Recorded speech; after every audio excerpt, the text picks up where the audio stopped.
The season nearly upon us. We've got the San Francisco 49ers and the New York Jets on Monday Night Football. It's a Jets 49ers crossover. Biggest storylines, key matchups, and what each team has to do to win in week one.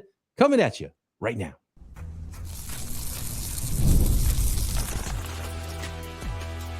You are Locked On 49ers, your daily San Francisco 49ers podcast, part of the Locked On Podcast Network. Your team every day. Welcome to another Locked On Podcast Network crossover episode. Brian Peacock and Eric Crocker here of Locked On 49ers with John Butchko, the host of Locked On Jets, getting you ready for this week one matchup with the New York Jets at the San Francisco 49ers. Monday Night Football to kick off week number one, to finish week number one around the NFL. Some really good matchups, and this is, in my opinion, the best matchup. So I can't wait for that one.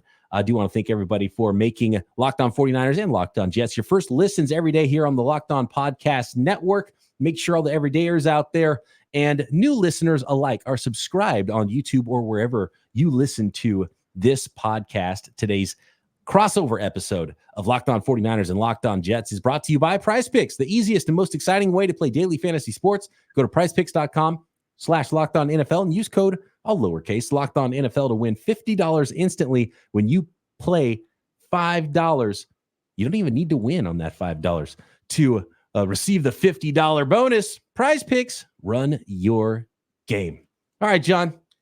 This is a fun one. I'm so excited for week one. I am completely jacked up. Let's start with the Jets. We're going to start with the away team. What is the biggest storyline offensively and defense? We'll start offense. What is the big storyline on offense with the New York Jets coming into a brand new 2024 season? Well, it's great to be with you guys, and I'm very excited for the start of the season. The last time these teams played out in San Francisco, it was 2016. It was a season where both teams were pretty bad. It was, I believe it was Bryce Petty's only win as a starting quarterback for the New York Jets. Fortunately, the Jets have a better quarterback starting this game, Aaron Rodgers. And I think clearly the biggest storyline for the Jets on offense is the return of Aaron Rodgers. Once again, the Jets play Monday Night Football week one. Once again, it's a marquee matchup against a team with Super Bowl ambitions. The Jets were in this spot last year. They were playing the division rival Buffalo Bills. A ton of excitement leading into that game. And 4 plays into it, the Jets season was pretty much over because Aaron Rodgers went down with the Achilles injury. And the Jets actually won that game. It was a thriller. Jets actually got off to a decent start last year without Rodgers. They started 4-3, but even at the time, you could tell that what they were doing was not really sustainable. Their offense was really struggling with Zach Wilson at quarterback. I think it might be the obvious choice, but the big storyline around the Jets is Aaron Rodgers returning to the lineup and hopefully playing his first full game for the Jets because he only made it through. Hopefully Aaron Rodgers playing his first full series with the Jets because he went down plays into last season. No, John, I think a lot of the attention is turned to Aaron Rodgers, how he's going to be recovering from his injury, obviously getting a little bit older. Garrett Wilson, a lot of people expecting a lot out of him. But what has that connection looked like so far between Aaron Rodgers and a new addition to the receiver group, Mike Williams? Well, Williams has been brought along slowly in training camp. So Williams is coming off a torn ACL. So Williams only just started doing team drills last week. And Robert Saleh also said heading into this game that Williams will play, but he also tried to downplay expectations. Now, does that mean Williams will be on a pitch count? Perhaps. I don't know how much they're going to get out of Williams in the early going. I think that this is going to be the type of thing that builds over the course of the season. I don't think the chemistry may not be there right away. And I think the signing of Williams, even at the time the Jets made it was more about getting ready for that playoff push. I think that the Jets are more focused on Williams in November, December than they are right now. So, I'd love it if Williams went out there and had a big week one, but even the Jets are downplaying expectations for this game. Look, he'll be in there, in the red zone where, the space is very limited. He's a big target. He's a guy who can win contested catches. He'll be in those situations. But I think it's still going to be a work in progress because, the Jets didn't play their starters in preseason at all, but even talking about training camp practices, Williams had very limited reps with Rodgers. So I think, they think they're still at kind of the beginning of developing their chemistry. Well, I hope I did the right thing by drafting Garrett Wilson in all my fantasy leagues, John, because I think he's a superstar in the making, can go to a level we haven't even seen yet. And obviously a big part of that is Aaron Rodgers. You mentioned not really seeing a lot of these guys. Is there any indication what Aaron Rodgers is in 2024? By all accounts, he looked good in training camp. Now, training camp's training camp, and I always have a little bit of skepticism toward camp results, because the quarterback's wearing the non-contact jersey, and you get I always you always hear from guys who played that after you suffer a big injury, getting up from that first hit's a big deal. It's just kind of like a mental hurdle. A lot of guys who have played have said that. Rodgers said this was as grueling of a camp as he's been in some time. He said that, and Rodgers, you get the feeling the Jets kind of gave Rodgers the choice whether he wanted to play in preseason. He said he didn't feel like he needed it. He felt like the camp prepared him as well as he's been prepared in any training camp in recent memory. So, my guess would be that because he's coming off the Achilles injury, because he's 40 years old, the days of Rodgers being a guy with a ton of mobility might be over. I mean, I'm sure he'll still make plays outside the pocket. He's probably going to make less plays outside the pocket than he has in the past. And I think the big thing for the Jets is they rebuilt their offensive line this offseason. I think Rodgers is going to be more confined to the pocket than he has at any point in his career. But I think if the Jets can keep him upright, he's still as smart as he's ever been. His arm's still pretty good. It may not be 100% of what it used to be, but it might be 95% of what it used to be. I mean, I still think there's every reason to believe Rodgers can be a very effective quarterback this year. More on the paths to victory at the end of this episode, this crossover episode, 49ers-Jets. What is the biggest storyline on the defensive side of the ball for the New York Jets coming into week 1, John? And is this the best secondary the Jets have put together since young Eric Crocker intercepted Geno Smith about a decade ago in Jets training camp? I think it might be. They're outside of that situation. The Jets have had some years where their secondary has been a bit of an issue. But I think right now the Jets have the top corner trio in the league in Sauce Gardner, DJ Reed, and Michael Carter II. But if you want to talk the top story on defense, it's actually a guy who's not there right now. It's Haason Reddick who's holding out. It's one of the more interesting scenarios you'll ever see, where the Jets trade for a guy and the guy immediately holds out, because normally when you trade for a guy, you have the contract situation settled one way or another. And clearly there was some sort of miscommunication between the Jets and Haason Reddick's representation, because the Jets seemed to be under the impression that Reddick was willing to play without a new contract. Otherwise, why would they have traded for him? This is not inconsequential. Robert Saleh said the other day that he views Reddick's return as if they get anything from him, it's like finding spare change in the couch, which is really interesting to say about one of your marquee additions during the offseason. But wow, the Jets let a couple of very productive defensive ends leave this offseason. Bryce Huff, who coming off a 10 sack season. Bryce Huff had 10 sacks. He played less than half the snaps last year. Very, very productive pass rusher. They also traded John Franklin Myers to Denver, who has been John Franklin Myers has been a really important player for the Jets defense, because he's a 290-pound guy who plays defensive end in a 4-man alignment up front.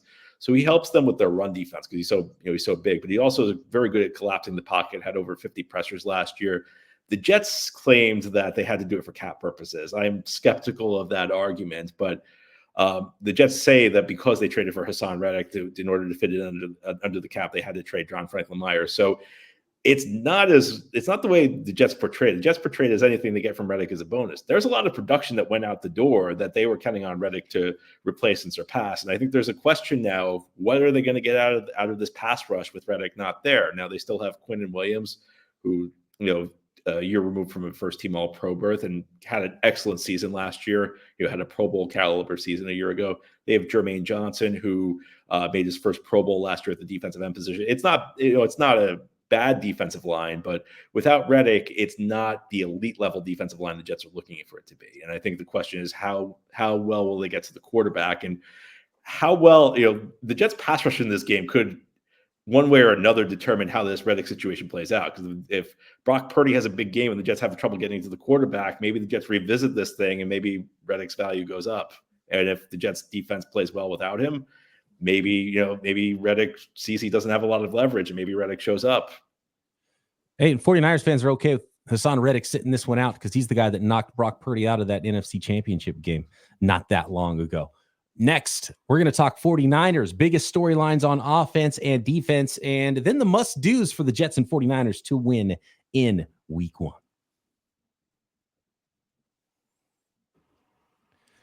Today's episode of Locked On 49ers and Locked On Jets is brought to you by PrizePicks. PrizePicks is America's #1 daily fantasy sports app with over 5 million active members. PrizePicks is the easiest and most exciting way to play daily fantasy sports. Unlike other apps on PrizePicks, it's just you against the numbers, and all you do couldn't be easier. You pick more or less on 2 to 6 player stat projections and watch those winnings roll in. For example, if you expect Brock Purdy, say, to dice up the New York Jets and you want to go more than those passing yards to Debo and Aiyuk and Kittle and Christian McCaffrey and all the weapons at his disposal, then that's all you do. You pick more on those passing yards for Brock Purdy. You could go to Caleb Williams. One Caleb Williams passing yard, by the way, gets you a win on PrizePicks. A very special every football weekend, all September long. All you need is one Caleb Williams passing yard, and you get that win. So go to PrizePicks app today and use code LOCKEDONNFL and get $50 instantly when you play $5. That's code LOCKEDONNFL on the PrizePicks app to get $50 instantly when you play $5. You don't even have to win to get that $50 bonus. It's guaranteed. PrizePicks, run your game.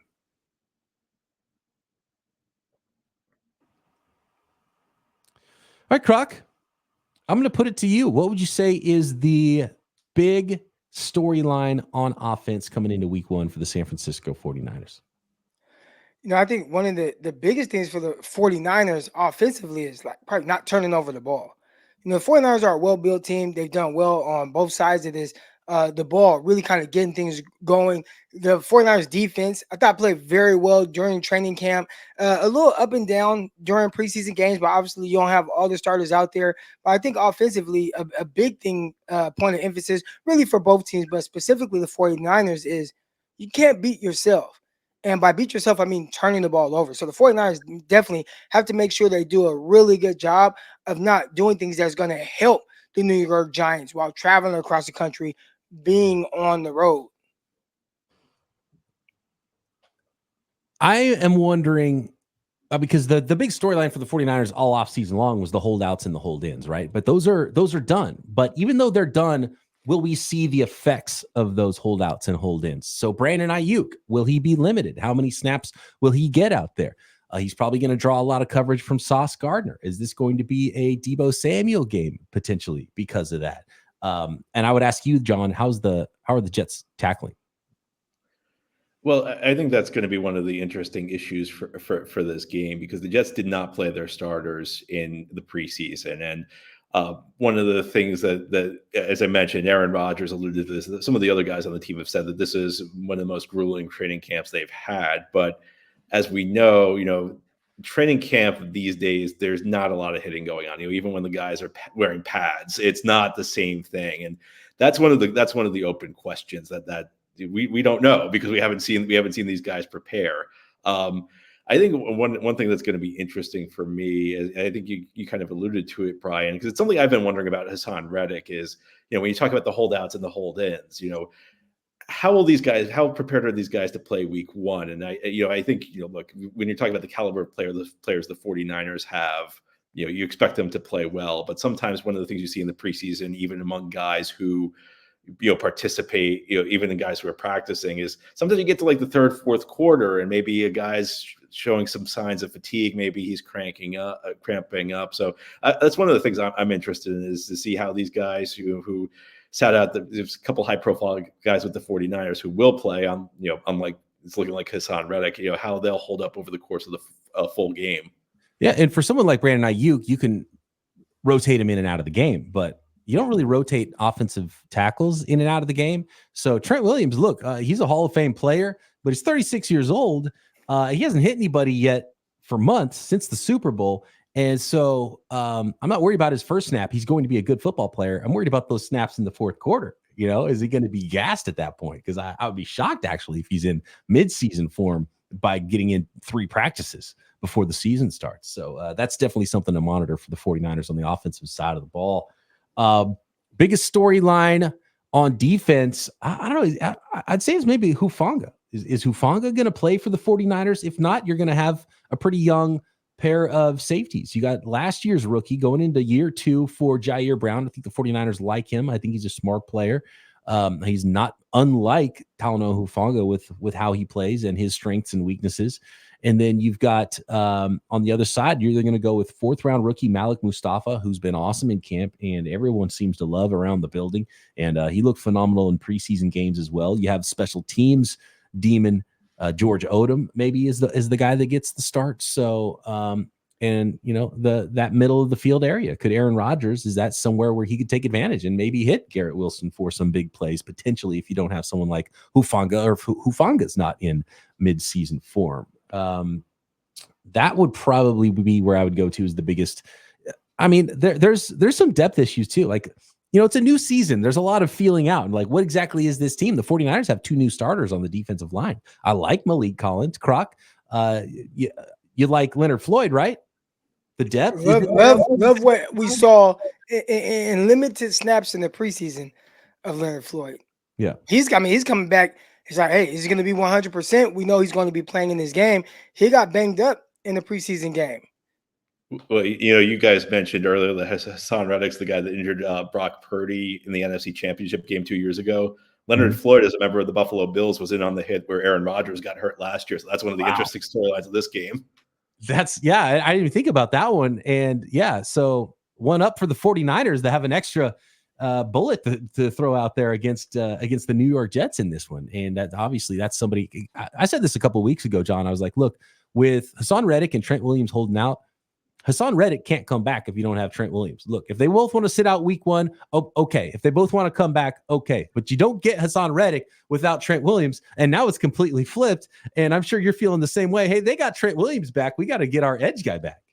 Yeah, absolutely. You know, I actually had a line that I was getting ready for this show, and we're both holding out. I was going to say that the best matchup is the holdouts, you know, Haason Reddick versus Trent Williams. But obviously with Trent Williams back, that's a big deal. I mean, he's one of the greatest tackles of his generation. And, you know, we're going to find out a lot about this Jets pass rush. I mentioned it earlier. I think that this is really fascinating because this game could actually have real implications on how the Haason Reddick situation plays out. The Jets have, and the guy you really should keep your eye on is Will McDonald. He was the 1st-round pick out of Iowa State last year. To say it was a shocking pick would be an understatement because everybody thought the Jets were picking an offensive player, either a tackle or a wide receiver a year ago. And I did not mention Will McDonald once on Locked On Jets in the lead up to the draft. And I felt like I wondered, like, did I make a mistake? But then I actually searched on Twitter for Will McDonald Jets, and there were literally no tweets about it before the NFL draft. Will McDonald kind of had a redshirt year last year. He had a pretty good preseason. You know, he registered a couple quarterback hits. He flashed a good spin move. But you know, he's a guy who gets drafted him. He was a bit of a project. They're going to be counting on him now. They were going to be counting on him anyway, but now, especially with Reddick out, I mean, he's the guy whose snap total is going to go out. He's the guy the Jets are going to be counting on to produce. And, you know, it's going to be no easy task when he goes up against Trent Williams. He was a really interesting prospect because that Iowa State defense was like sort of like a 3-man front, but had completely undersized what you would think of as like stand-up outside pass rushers playing like 5 techniques interior. So he didn't really develop those outside pass rush moves because he's playing like an interior role, but he has the outside, you know, edge prototype as far as height, weight, speed. And so it might have been an extra layer of development for him as a young player. And I have no idea what to expect. I think that was the biggest challenge, that the role he played in college is exactly what you said, is essentially he was playing like a 3-4 defensive end role, and his role in the NFL is going to be much more. I mean, he's a guy I don't want to say undersized, but he's on the smaller end for a defensive end. He only weighs about 240. The Jets heading into the offseason, the Jets talked about him bulking up to maybe 250, 255, but he came to camp around the same. Robert Saleh said he's about the same size he was last year. So he's always going to be kind of a guy who just comes off the edge. And I think that's one of the challenges. Just he enters the NFL and nominally, yeah, he's a defensive end in both spots, but the things he's asked to do are so different from what he did in college that it was always going to take some time.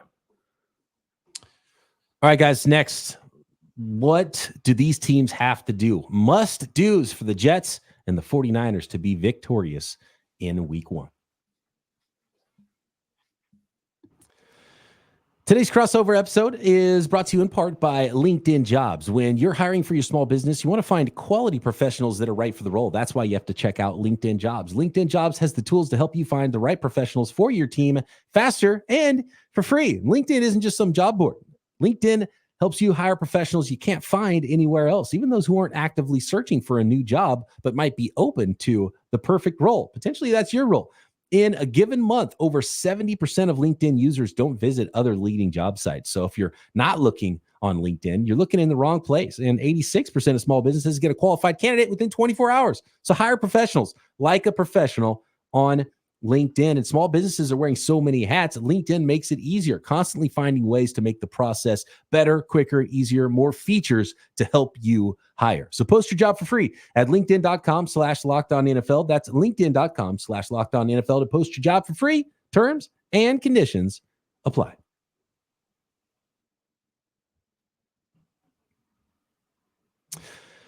Locked On crossover episode, 49ers and Jets, brought to you by PrizePicks.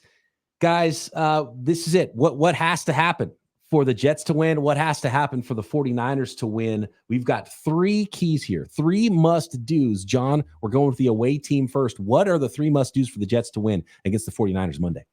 My number 1 is something we actually talked about a little earlier on the show. Jets need to tackle effectively. And, you could probably say that about every team in every game, but I think there are a couple of components here that make it especially important for the Jets. First of all, you look at the caliber of playmaker the 49ers have on offense.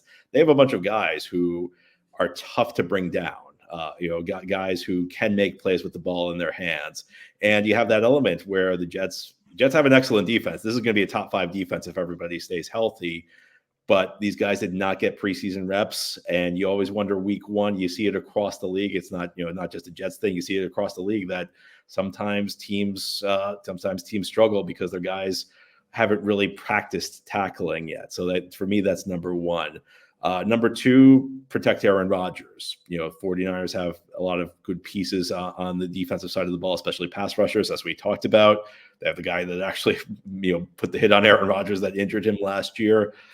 Jets have an offensive line that looks good on paper, but it's a new offensive line. Sometimes it takes some chemistry for the pieces to come together.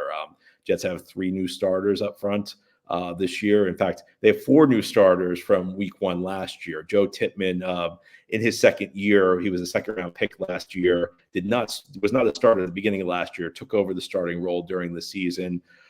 Rodgers, as I mentioned, I think especially in the early part of the season, he's probably not going to be as mobile as he's been in the past. I think if the Jets protect him, they can exploit, especially some of the potential issues the 49ers may have at the safety position. Jets actually have a quarterback who can exploit issues for once, which is a refreshing change of pace for this team because Jets have struggled at the quarterback position quite a bit. And the third thing I'm going to say is, and part of this is because it's in my memory from week 1 last year, but win the special teams battle. These are 2 very talented teams, and I think sometimes we forget about the third phase of the game, the impact that can make.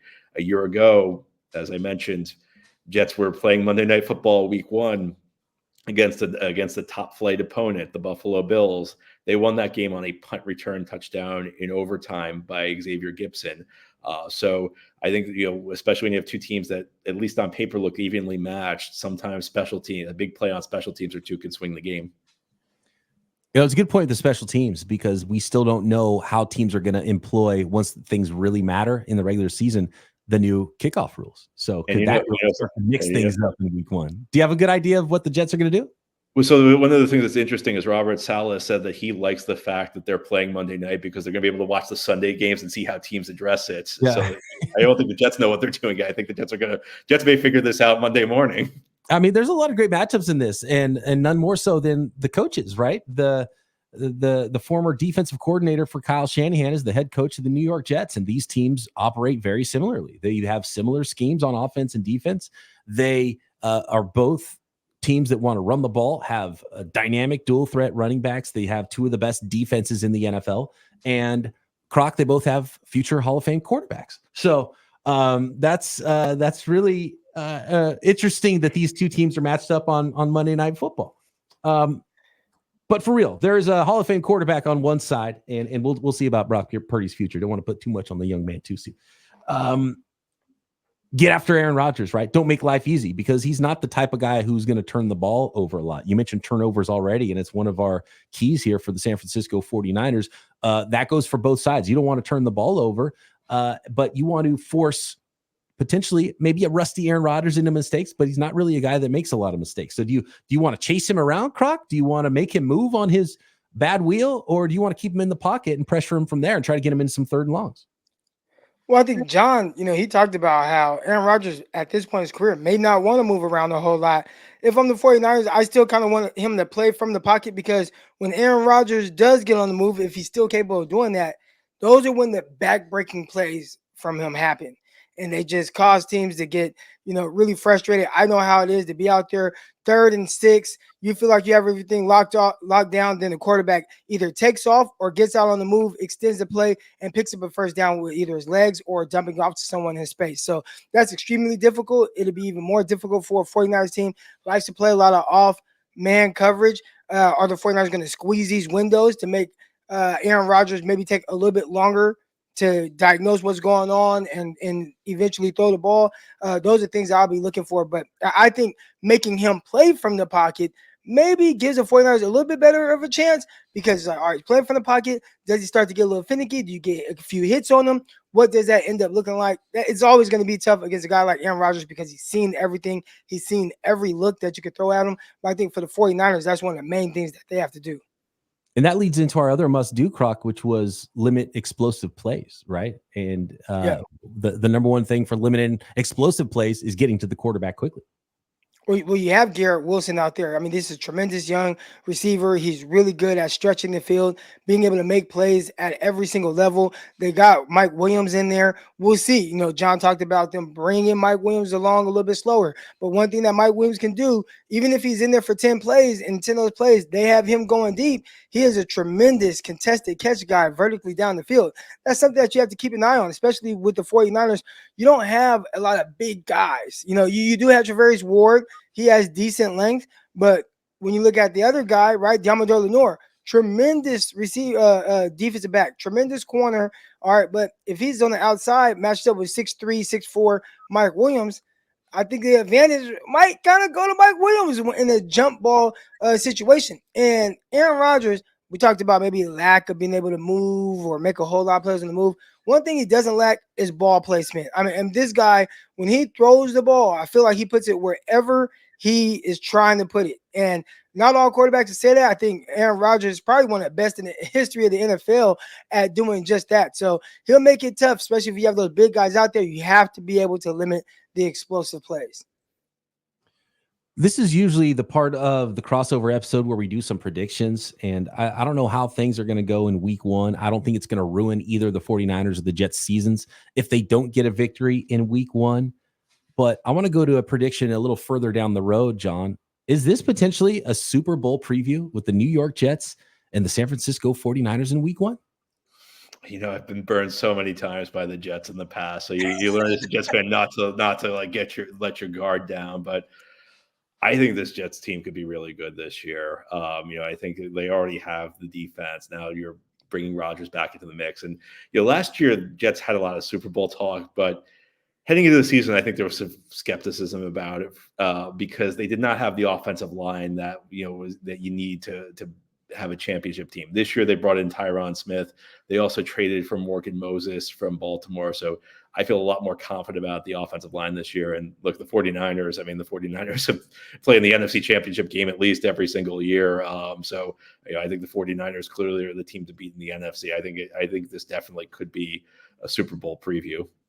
Well, we know the 49ers are going to get there. We just need the Jets to handle their business and meet the 49ers in New Orleans. I believe the Super Bowl's in New Orleans this year, Super Bowl 59 in February. So maybe this is just a preview, and we'll be talking to you in about 6 months here, John, about another matchup between the 49ers and Jets. Wouldn't that be something? That would be. Well, I used to say this when like Adam Gase was here. I used to say it and it was a joke, and it's so different now that it actually could happen. Well, look, if you could just go from maybe the worst quarterback play in the league to Hall of Fame level quarterback play, it's a pretty big difference.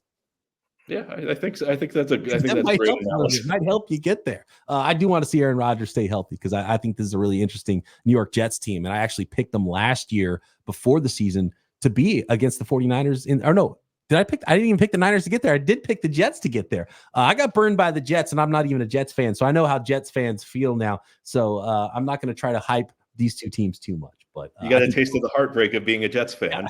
Yeah, exactly. I can appreciate it now. All right. If the 49ers continue to look at Patrick Mahomes as the boogeyman, if there's anyone cocky enough to feel like they can go in there and just take down Patrick Mahomes and the Kansas City Chiefs, I feel like it's Aaron Rodgers. So, we talked about keeping him in the pocket and whatnot. Man, just keep this guy healthy. Hopefully he plays the entire season so he can do a little heavy lifting for the 49ers. Thanks to all the everydayers out there for the New York Jets and San Francisco 49ers fans. Locked On 49ers, Locked On Jets crossover. Here we are, week 1. Let's get this season going. And make sure you are subscribed on YouTube or wherever you are listening to this podcast. And, of course, you'll hear more from John on Locked On Jets and Croc and I on Locked On 49ers. Talk to you next time right here on the Locked On Podcast Network.